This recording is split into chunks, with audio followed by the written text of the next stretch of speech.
Olá pessoal, eu sou a Desirê e esse é mais um episódio do Radar do Clima.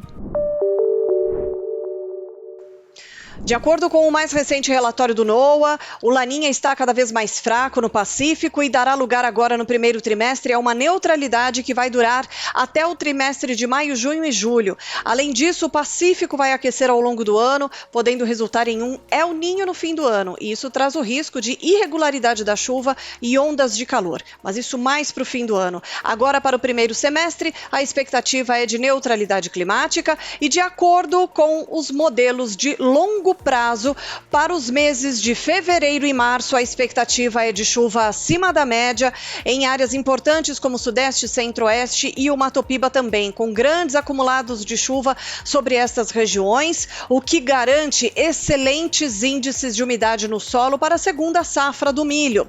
Em abril, a chuva começa a reduzir no Brasil Central, o que é natural para essa época do ano. E aí, entre os meses de maio e principalmente junho e julho, se estabelece o período seco no Brasil Central, o que é normal para a época do ano, enquanto que a chuva ganha força nas áreas mais ao sul do país. Agora, para que a gente tenha de forma mais detalhada essa previsão, de forma mais qualitativa, eu separei aqui gráficos para os próximos 150 dias para algumas das mais importantes áreas produtoras do nosso país, começando pela região de Cascavel, que poderá contar com chuva até meados do mês de março, de forma mais frequente.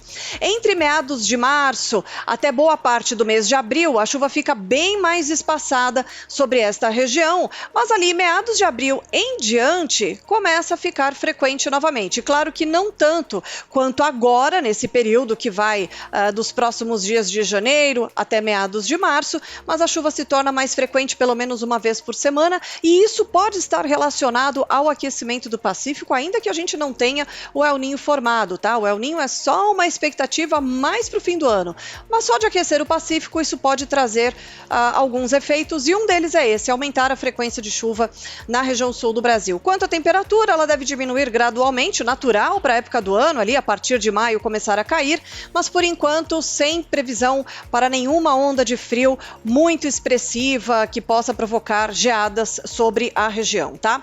Bom, Primavera do Leste também pode contar com chuva ao longo dos próximos meses, até o final de abril. Em maio ainda pode chover também. Claro que é algo muito mais fraco, muito mais pontual, como é natural para a época do ano. E até lá, a frequência de chuva prevista é muito boa, surgindo algumas janelas de tempo firme entre uma chuva e outra, especialmente ali em meados de março, depois ali no começo do mês de abril, mas nada muito persistente que possa trazer algum prejuízo para as lavouras.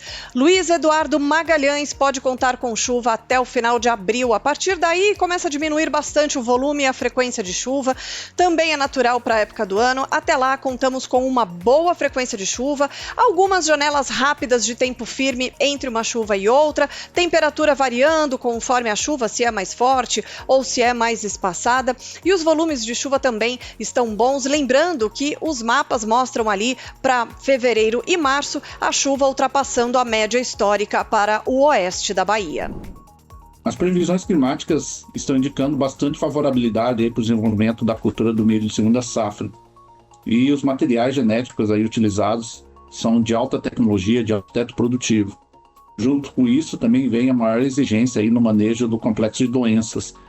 E também falando do clima favorável para a cultura, é favorável também para o desenvolvimento de doenças. Por isso é fundamental fazer mão do uso de fungicidas de alta performance desde o início do ciclo da cultura.